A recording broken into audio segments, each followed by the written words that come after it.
Hong Kong, the leader there, Carrie Lam, announcing that she will not seek a second term in office after a controversial tenure that has seen many of the territory's civil freedoms eroded. As a chief executive, Lam oversaw a turbulent period where massive pro-democracy protests led to greater Chinese control in Hong Kong. The 64-year-old Lam was Beijing's hand-picked choice entering office in 2017.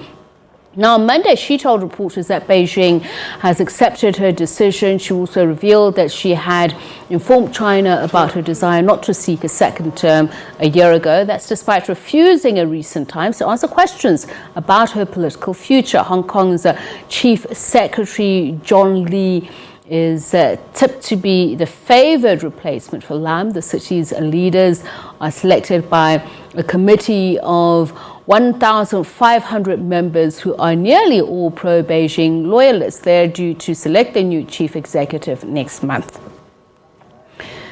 Talk more about Carrie Lam's legacy. We're joined now by Daniel Wong, who is a due diligence and political risk analyst. He joins us from Washington, D.C. in the USA. Very good evening to you, and thank you so much for speaking to us, Daniel. So let's first start with Beijing's response on this.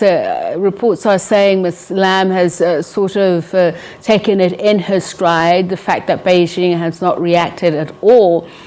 Would it be a sore spot, even if she says she'd informed them, should Beijing were to react differently?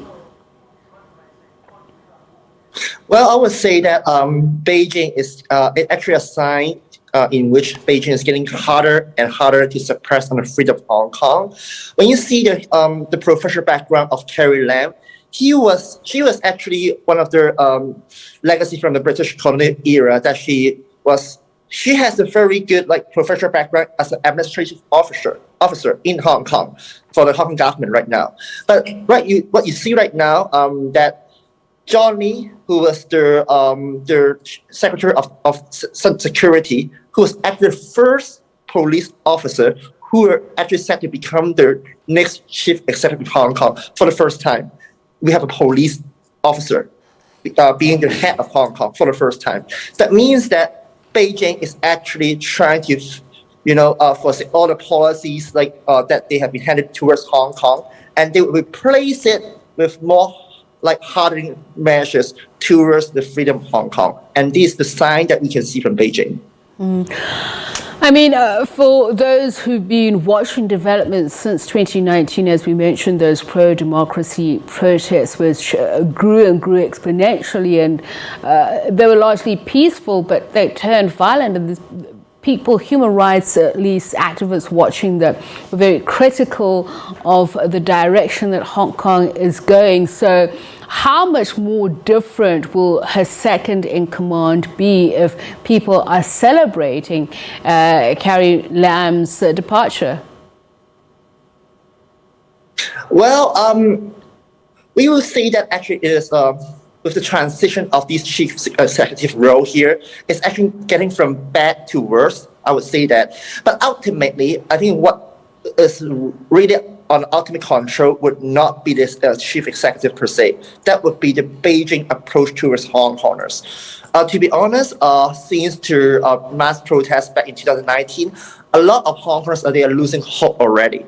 We can see that the city have demonstrated its completely failed governance, not only in giving a proper handling to the protests, but also we can see that Hong Kong is now actually on the peak of the world in terms of infection rate of COVID-19 right now because of the government mishandling. They've been trying to stick with the zero tolerance policy towards COVID-19.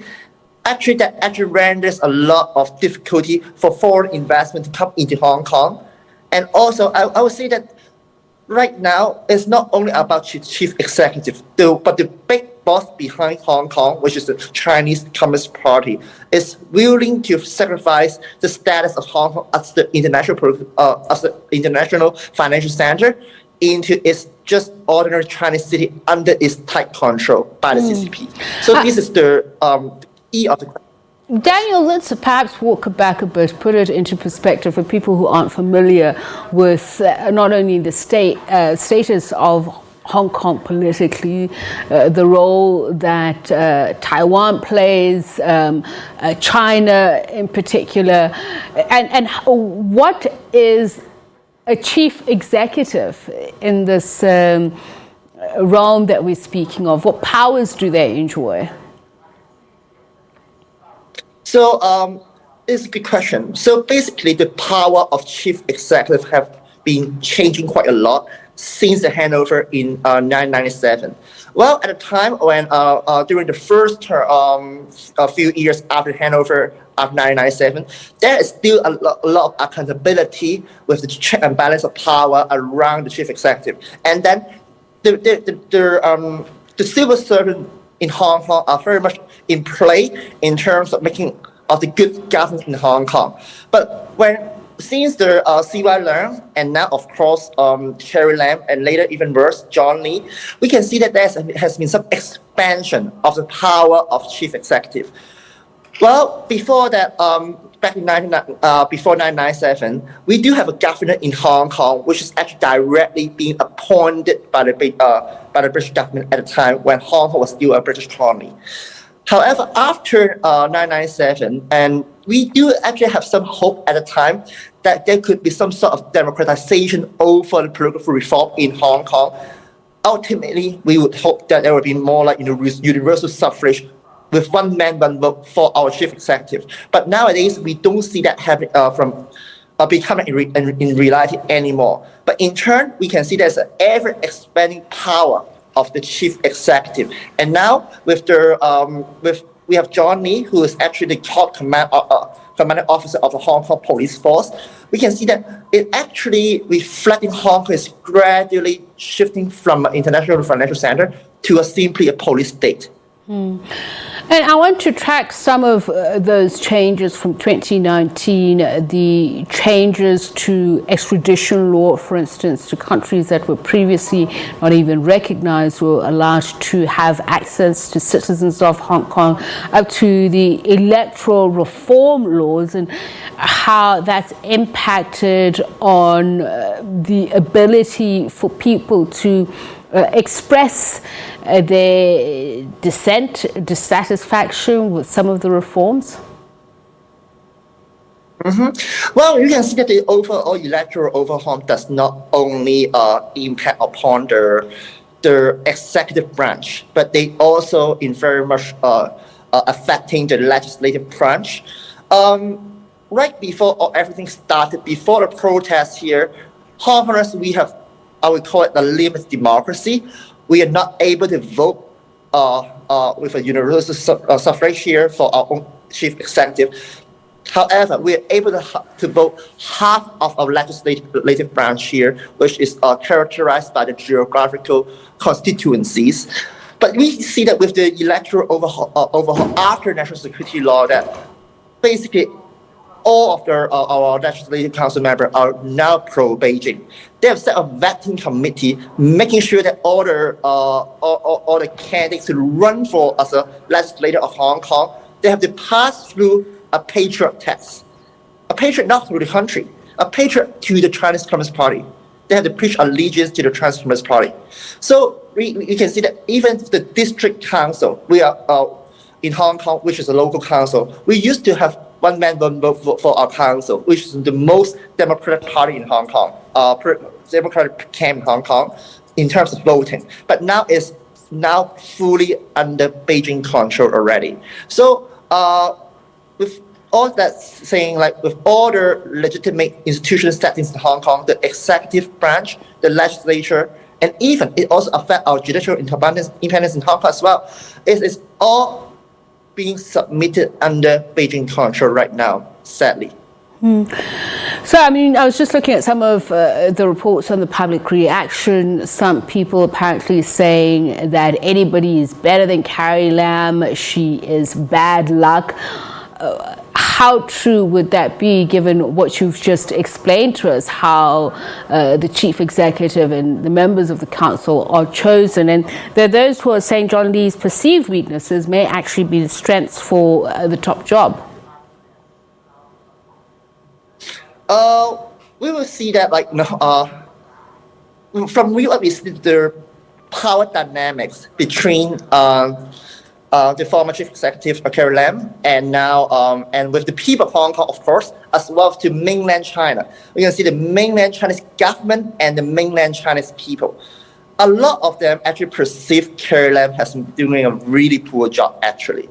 Well, first of all, from the level of the Hong Kongers per se, well, since the protest, most of us, especially young people of Hong Kong, have completely lost faith towards the Hong Kong government right now. But then Carrie Lam has been trying to make an impression on herself to Beijing government, I have been handling the Hong Kong the protest very well here. But what happened next year with the pandemic? Well, with her, she is trying to be popular, she's trying to follow the Chinese agenda in controlling the pandemic with this sinking into the zero tolerance policy. But in fact, a lot of mainland people, they turn the target towards Carrie Lam, saying that it is because of the ill handling policy of Carrie Lam that makes the infection even worse in mainland China, because it's all come from Hong Kong, right? So even the Chinese ordinary people, they are quite dissatisfied with Carrie Lam. And now we see that Hong Kong, right now with the situation, Beijing is trying to implement a more hardened control over the people and freedom of Hong Kong, making sure that there will be any sort of foreign coalition. That means they want a hardliner. They want a former police officer. That would be John Lee. They try to make some changes over the entire political landscape of Hong Kong. So, of course, to ultimately back to the people of Hong Kong like us, we would just lose hope anyway. So I think most of the people of Hong Kong, they don't even take that much attention with the changes of the political hierarchy as much as before anymore, because we lost hope. All right, thank you so much for that, Daniel Wong, due diligence and political risk analyst, speaking to us from DC in the United States.